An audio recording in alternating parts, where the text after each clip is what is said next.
बाजार आज और कल में आप सभी का स्वागत है। मैं हूं स्वाति रायना। इस शो में हम आपको बताएंगे बाजार में आज का पूरा एक्शन, साथ ही अब कल के लिए क्या रखनी है आपको तैयारी। हमारे साथ शो में शामिल होंगे जी बिजनेस के मैनेजिंग एडिटर अनिल सिंह भी। इनसे करेंगे बातचीत, जानेंगे कल के लिए खास स्ट्रैटेजी। और साथ ही हमारे साथ आज है HDFC सिक्योरिटीज के VK शर्मा। शर्मा जी, बहुत स्वागत करते हैं आपका शो में। और पूरी रिसर्च टीम से भी करेंगे बातचीत, अलग अलग सेक्टर से जुड़ी हुई उनकी खास रिसर्च को लेकर। लेकिन सबसे पहले बाजार ने आज क्या नया रिकॉर्ड बनाया। सिलसिला लगातार जारी है रिकॉर्ड बनाने का। आज लगातार हमने देखा 7वें दिन नए रिकॉर्ड के साथ निफ्टी पहली बार इंट्राडे में 17,400 के पार निकला। सेंसेक्स ने इंट्राडे में 58,515 का रिकॉर्ड बनाया और ऊपरी स्तरों पर मुनाफा वसूली के बावजूद सेंसेक्स निफ्टी नए शिखर पर बंद हुए। आज बाजार को रिलायंस और IT शेयरों से सहारा मिला। हालांकि निफ्टी बैंक में कमजोरी जरूर रही और ये 168 अंक गिरकर 36,592 पर बंद हुआ। छोटे मझौले शेयरों का जोरदार एक्शन जारी है। मिड कैप 100 इंडेक्स ने लगातार 5वें दिन नई रिकॉर्ड ऊंचाई छुई, तो स्मॉल कैप इंडेक्स में लगातार 10वें दिन तेजी जारी रही। वहीं FIIs और DIIs की तरफ से क्या आज डेटा सामने आया है। विदेशी संस्थागत निवेशकों ने आज कैश मार्केट में 589 करोड़ रुपए की बिकवाली की, तो वहीं DIIs ने आज 547 करोड़ रुपए की खरीदारी की है। और आइए एडिटर्स टेक में अनिल जी से समझते हैं बाजार में आज की तेजी के अहम कारण क्या रहे हैं। भारतीय बाजारों ने हफ्ते की बेहद दमदार शुरुआत की और आज फिर से रिकॉर्ड हाइज बनने का सिलसिला बरकरार रहा। निफ्टी ने लगातार 7वें ट्रेडिंग सेशन में नए रिकॉर्ड बनाए और आज 17,400 के पार निकला। 17,429 का लाइफ टाइम हाई बना और उसके बेहद करीब 17,377 पर बंद होते दिखा। तो यानी कि दिन के दौरान भी और क्लोजिंग बेसिस पर भी नया लाइफ टाइम हाई आपको निफ्टी में बनता हुआ दिखा। वैसा ही हाल सेंसेक्स का भी था। 58,500 के पार निकलकर सेंसेक्स ने नया रिकॉर्ड बनाया और 58,300 के बेहद करीब बंद हुआ। लेकिन हाँ, एक्शन थोड़ा सा कमजोरी भरा था बैंक निफ्टी में। 250 पॉइंट नीचे बंद होकर बैंक निफ्टी लगभग 36,600 के आसपास बंद हुआ। वहाँ थोड़ी बहुत प्रॉफिट बुकिंग नजर आई। लेकिन मिड कैप और स्मॉल कैप शेयरों में भी रिकॉर्ड बनने का सिलसिला लगातार बना हुआ है। मिड कैप इंडेक्स लगातार 5वें दिन मजबूती के साथ रिकॉर्ड बनाकर बंद हुआ है और स्मॉल कैप इंडेक्स में भी लगातार तेजी बनती हुई दिख रही है। तो ब्रॉडर मार्केट में भी पूरी तरह से खरीदारी का माहौल आज भी रहा। तो आज की तेजी के पीछे की वजह क्या है। पिछले 7 दिनों में लगातार FIs ने तगड़ी खरीदारी की है। 6,800 करोड़ की खरीदारी के आंकड़े कैश मार्केट में आए, उससे जोश आता हुआ दिख रहा है। ग्लोबल मार्केट्स मजबूत है। नैस्डैक ने फिर से शुक्रवार को नया रिकॉर्ड बनाया। जॉब डेटा आने के बावजूद अमेरिकी बाजार स्टेबल है। डाउ फ्यूचर्स पॉजिटिव थे। आज रात अमेरिका में छुट्टी है, लेकिन उससे पहले डाउ फ्यूचर्स 75-80 पॉइंट की तेजी के साथ ट्रेड करते हुए दिखे। वहां से जोश आता हुआ दिखा।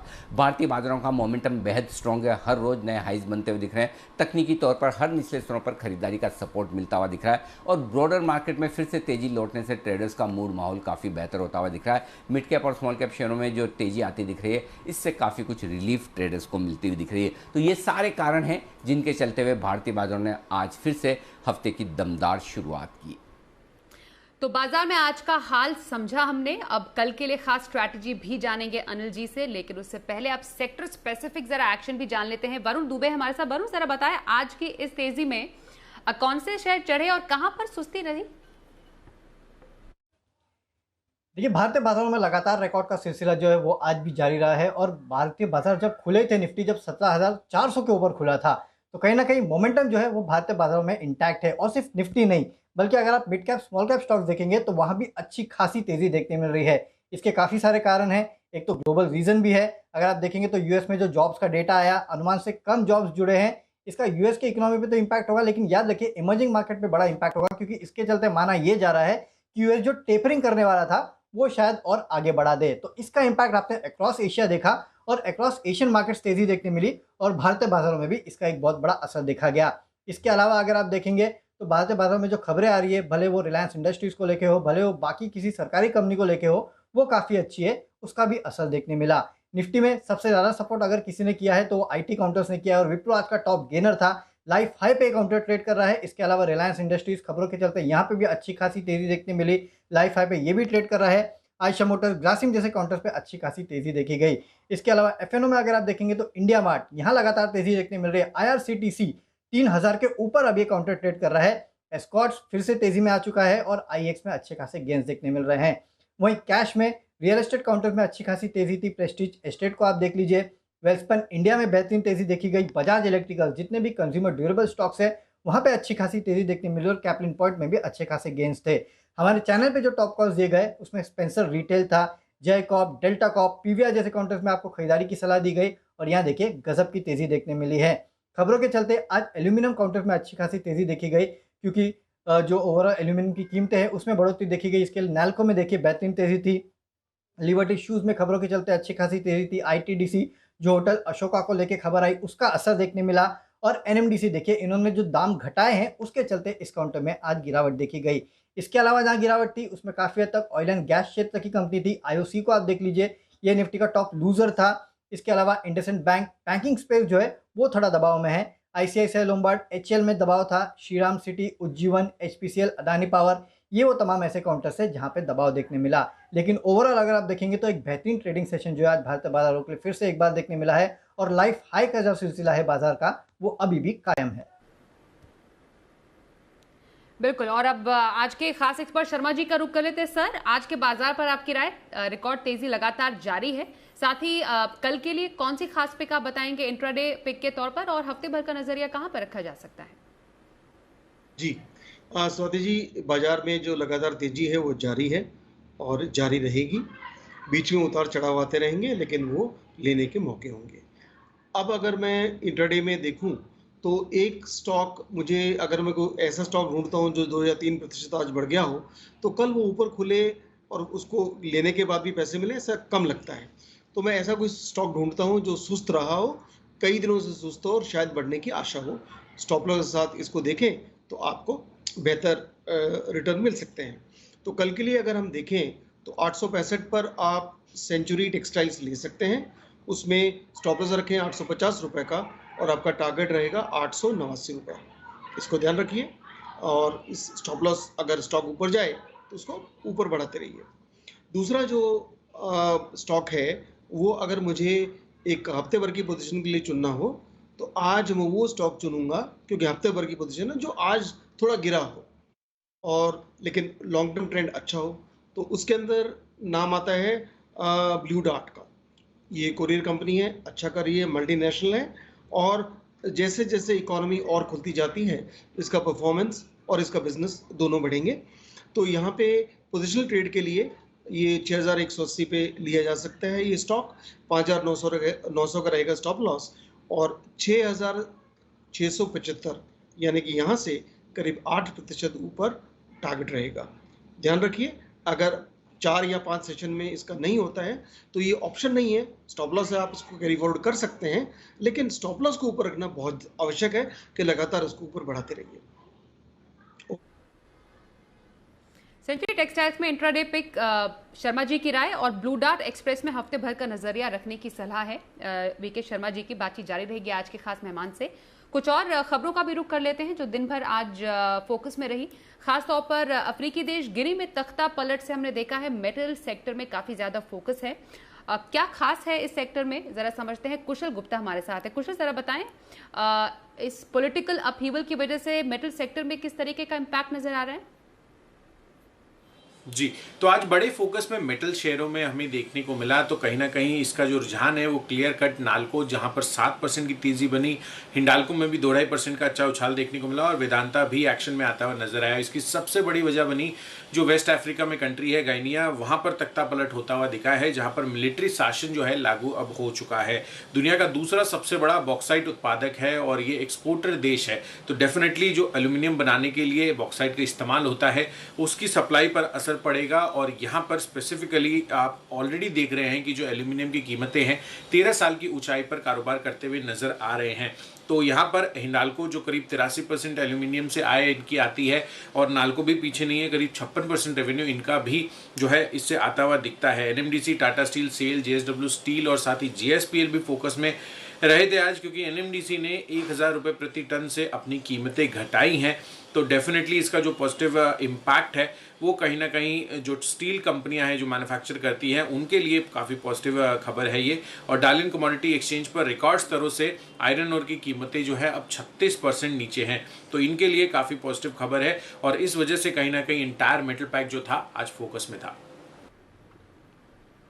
शर्मा जी, इस खबर की वजह से मेटल सेक्टर में कोई शेयर पसंदीदा आपका क्या इम्पैक्ट आप देख रहे हैं? जी, ये जो एल्यूमिनियम स्टॉक्स हैं ऑब्वियसली अच्छे हैं, और जो एक उपक्रम है सरकार का नेशनल एल्यूमिनियम, वो बॉक्साइट का बहुत बड़ा उत्पादक है और इसके अंदर वैल्यू एडिशन की बहुत सारी जगह है। पावर की भी खपत होती है और बिजली के दाम इतने ज़्यादा बढ़े नहीं हैं, तो ये एसेंशियली एक अच्छा स्टॉक रह सकता है। और ये अभी टेक्निकली बहुत स्ट्रांग हो गया है, तो इसको ऑप्शन या फिर आप टेक्निकली स्टॉप लॉस के साथ दोनों के साथ खेल सकते हैं। फंडामेंटल तो स्ट्रांग है ही, और वर्ल्ड अभी एक कमोडिटी साइकिल जो है, जो 2008 से तेजी मंदी में था, वो दिसंबर 2020 से तेजी में आ गया है, और ये जो कमोडिटी साइकिल है लंबी चलती है।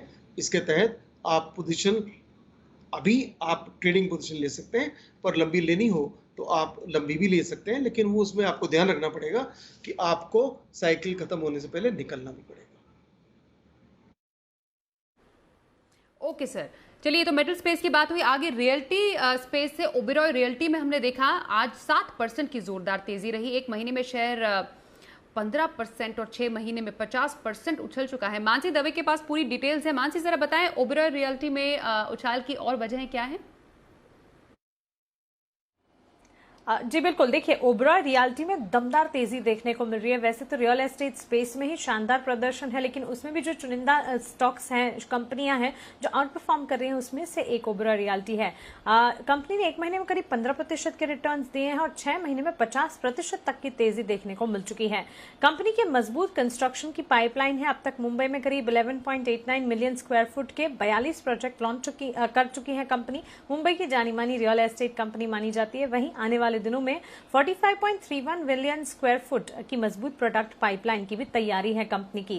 कंपनी के पास कुल 17,000 करोड़ की रेजिडेंशियल इन्वेंट्री है। वहीं FY 2021 FY 2024 तक कंपनी के रेंटल पोर्टफोलियो में 3 गुना की तेजी देखने को मिलेगी। क्यों ये कह रहे हैं हम? क्योंकि FY 2023 अंत तक कंपनी का 1 मॉल, 2 ऑफिस और 1 होटल ऑपरेशनल होने जा रहे हैं, जिसके चलते रेंटल पोर्टफोलियो जो है काफी तगड़ा दिखेगा।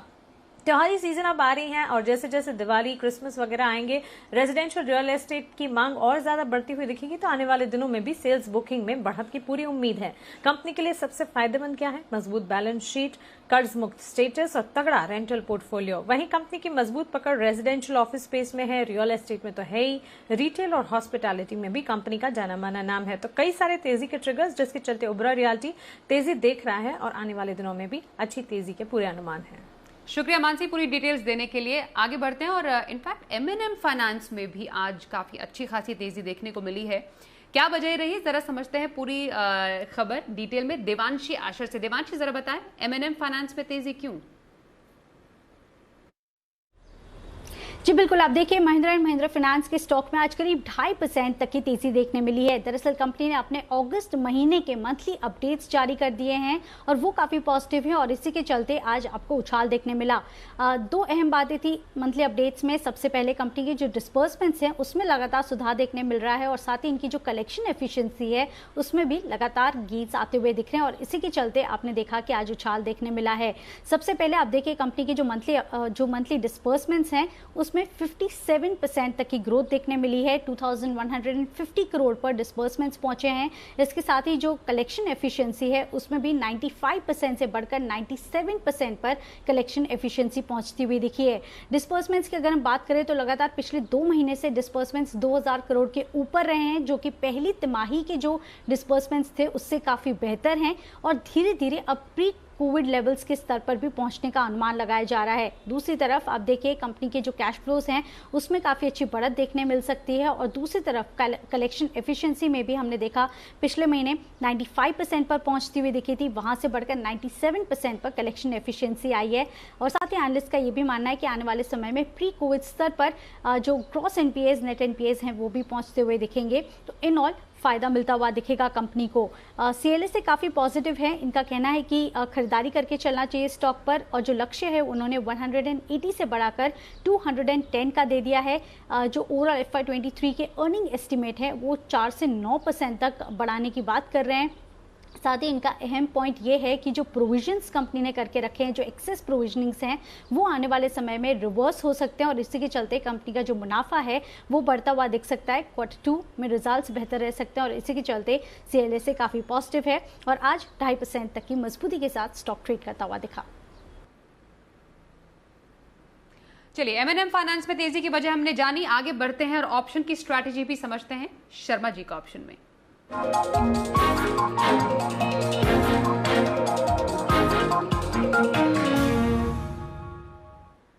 HDFC सिक्योरिटीज के बीके शर्मा हमारे साथ खास मेहमान भी है। सर बताइए, अब कल के लिए क्या खास ऑप्शन स्ट्रैटेजी बताएंगे आप? स्वाति जी, इस सेगमेंट में दर्शकों का दोबारा स्वागत। और आज जो स्ट्रैटेजी मैं दे रहा हूं वो 2 स्टॉक हैं। एक मैं पहली बार दे रहा हूं कैनफिन होम्स, और दूसरा जो कई दिनों से मतलब कई सप्ताहों में पहले भी दिया है वो है HCL टेक। तो कैनफिन होम्स के अंदर हमने तेजी देखी है और ये 4 या 5 दिन से लगातार स्टॉक ऊपर जाता है और फिर नीचे बंद होता है, लेकिन एक रेंज में रहता है। आज इसका जो क्लोजिंग है पिछले कई सेशन से ऊपर का क्लोजिंग है और वॉल्यूम्स भी अच्छे हैं। अब लगता है कि उन स्टॉक्स में जो इस सीरीज से जारी हुए हैं उनके अंदर भी एक कैनफिन होम्स है और यहाँ पे और फर्दर स्टीम इसके अंदर दिखाई देती है। तो सितंबर माह का आप 600 की कॉल इस में खरीद सकते हैं। करीब 30 रुपये पे आज बंद हुई है। 21 रुपये का रखे स्टॉप लॉस, टारगेट आपका रहेगा 48। ऑप्शंस के अंदर ध्यान रखिए, 4 या 5 दिन से आप ज़्यादा कैरी फॉरवर्ड नहीं करेंगे। धन्यवाद। अच्छा, माफ़ कीजिए, HCL टेक दूसरा स्टॉक है। तो टेक्नोलॉजी आज का जो लीडिंग सेक्टर था, तो विप्रो ने बड़ी अच्छी लीड ली थी और साथ में HCL टेक ने थोड़ी कम लेकिन लीड ऊपर बढ़ा है।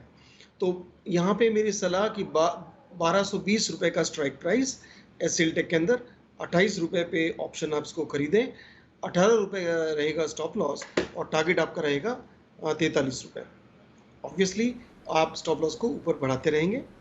धन्यवाद। Over to you Swati ji. अब एडिटर सेक में अनिल जी से समझते हैं कल के बाजार पर क्या रखने आपको खास तैयारी और बाजार के लिए अहम संकेत कौन से हो सकते हैं। जहाँ तक कल का सवाल है, वैसे तो अमेरिकी बाजारों में छुट्टी है, लेकिन जो हल्के फुल्के संकेत आपको मिलेंगे वो डाउ फ्यूचर्स से मिलेंगे। हमारे बाजारों के बंद होने के बाद डाउ फ्यूचर्स 75-80 पॉइंट मजबूत थे, यानी कि ग्लोबल मार्केट से संकेत अच्छे हैं। यूरोप के बाजार 0.5% मजबूत। तो कल देखेंगे सुबह डाउ फ्यूचर्स किस तरह का कारोबार करते हैं, पहला संकेत वहाँ से आएगा। दूसरा संकेत आपको मिलेगा आज FIs के डेटा किस तरह के रहते हैं। कैश मार्केट में तो खरीदारी है, लेकिन वायदा कारोबार में शुक्रवार की थोड़े से बिकवाली के आंकड़े आते हुए दिखे थे। तो आज जो मिला जुला कारोबार है, निफ्टी की मजबूती और बैंक निफ्टी की हल्की फुल्की कमजोरी, इस बीच में FIs का एक्शन क्या रहता है ये भी बाजार की दिशा दशा तय करेगा। 2, तीसरा आपके लिए संकेत टेक्निकली तौर पर मजबूती का आता हुआ दिख रहा है, वहाँ कहीं कोई दिक्कत है नहीं। ऐसे में निफ्टी की ट्रेडिंग रेंज धीमे धीमे ऊपर की तरफ शिफ्ट होती दिख रही है।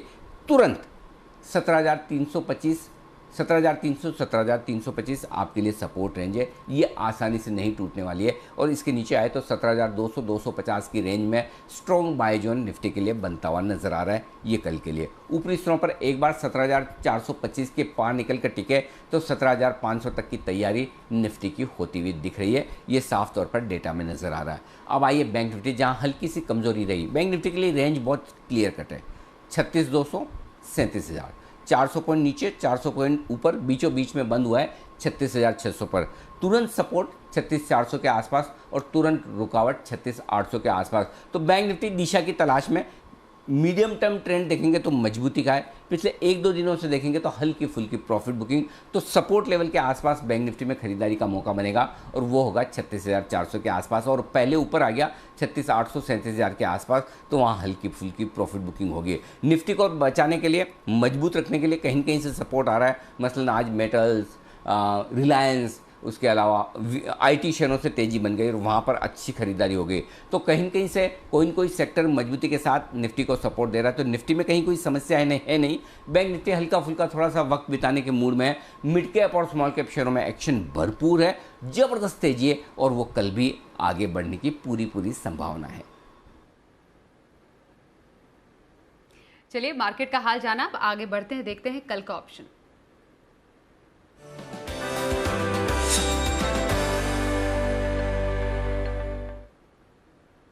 किरणजादव.com के CEO आशीष केलकर हमारे साथ है। आशीष जी, बहुत स्वागत है। कल के लिए ऑप्शन स्ट्रैटेजी कहाँ? Very good evening. देखिए, यूपीएल में एक अच्छा खासा ब्रेकआउट मिलता हुआ दिखाई दे रहा है, तो यूपीएल का 750 का कॉल ऑप्शन खरीदारी करने की सलाह है। आज इसका क्लोज करीबन 27 है, इसके आसपास खरीदारी करनी चाहिए। मेरा स्टॉप लॉस रहेगा 22 रुपए का, मेरा पहला लक्ष्य रहेगा 35 रुपए का, दूसरा लक्ष्य रहेगा 38 रुपीज का। तो यूपीएल का 750 का कॉल खरीदारी करने की सलाह। बहुत शुक्रिया सर ऑप्शन की स्ट्रैटेजी बताने के लिए। और लंबी अवधि की खरीदारी, शर्मा जी बताइए, फंडामेंटल पिक कौन सी?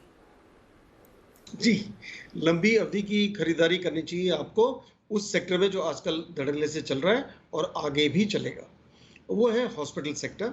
और उस जो कंपनी में लेकर उपस्थित हूँ, पहले भी मैं बता चुका हूँ दर्शकों को, और वो है Fortis health care. Fortis health care दरअसल एक अस्पताल की एक चेन है। 27 अस्पताल हैं इसके पास और 4100 के करीब बेड हैं। ये जो इसके जो अस्पताल हैं वो ज़्यादातर national capital region north India में हैं, चंडीगढ़ वगैरह में भी हैं, और बम्बई और फिर कर्नाटक। तो एसेंशली ये इन एरियाज़ में थोड़ा सा कंसंट्रेटेड है। आगे भी जो 1300 और बेड कंपनी का जो ऐड करने का विचार है वो भी इन एरिया में किया जाएगा। तो कहने का मतलब स्कोप बहुत है अन्य जगहों पे जाने के बाद।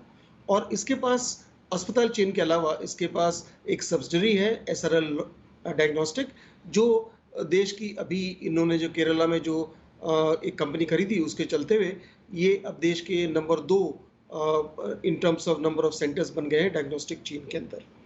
तो ये कहना पड़ेगा कि इस कंपनी के अंदर जो रोड़ा अटका हुआ है, जो उसको भरपूर वैल्यूएशन अभी नहीं दे पा रहा है, वो है इस बात का कि IHH जो सिंगापुर की एक अस्पताल की चेन है, जिनके पास 31% इक्विटी है, उसका ओपन ऑफर के ऊपर थोड़ा अभी भी अटका पड़ा है मामला, 2 साल पुराना। तो प्राइस भी चेंज हो सकती है, कुछ और भी हो सकता है।